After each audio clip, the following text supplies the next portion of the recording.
So an often misunderstood part of the face as well is the bottom third. People come in and say, I want a mini facelift, I need a full facelift, I want a neck lift.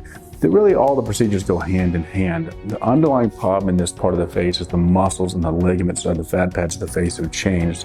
As the muscles get tired, the ligaments get tired, everything begins to droop and sag, which gives that tired look. We'll begin to get what looks like extra skin under here. Well, a big misconception and big misunderstanding, even among many surgeons, is they always want to pull that skin tight. It's not a skin problem, it's a muscle problem. You've got to fix the structural part of the face. If you don't fix the structural part, it looks very pulled. So in order to fix the bottom third, the last thing you want to do is to pull the skin tight. So what we do is we tighten up the muscles or tighten up the structural support of the face. Then we very gently put the skin back down. This is how we get a really nice natural look without getting that overdone, overpulled look that everybody's seen around town. So again, very easy to avoid as long as you understand the underlying problem. The underlying problem is a muscle problem, it's a ligament problem, it's not a skin problem.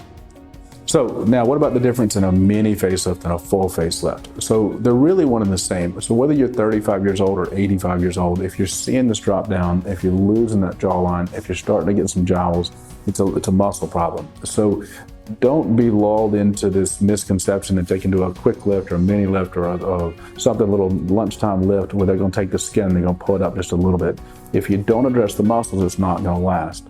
So even in a mini facelift, we're still going to address those muscles. So I don't like the term mini because mini implies you're not doing much. So even in somebody who's 35 years old, we're still going to tighten the muscles up. So when I do a mini facelift, we're going to tighten the muscles up. We're going to tighten up the structural support of the face so it looks nice and lasts. These little skin-only quick lifts, mini lift things that people are doing really don't last because that skin stretches right back out. You've got to fix the underlying problem, which is that muscle. So the only difference in my book, what a mini facelift is and a full facelift, is really the amount of correction that needs to be done.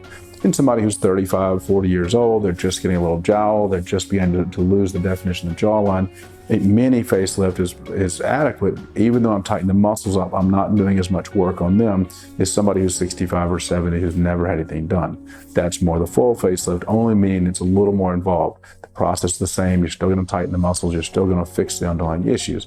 There's just more to do in somebody who's 65 who's never had surgery before versus somebody who's 35 or 40 who just needs a little tweak. But the underlying problem is still the muscles. They have to be addressed. If you don't address them, you're not going to be happy and it's not going to last. So be careful and make sure you understand what your surgeon's doing when they talk about mini facelifts. Make sure they're fixing the underlying problem, which is those muscles.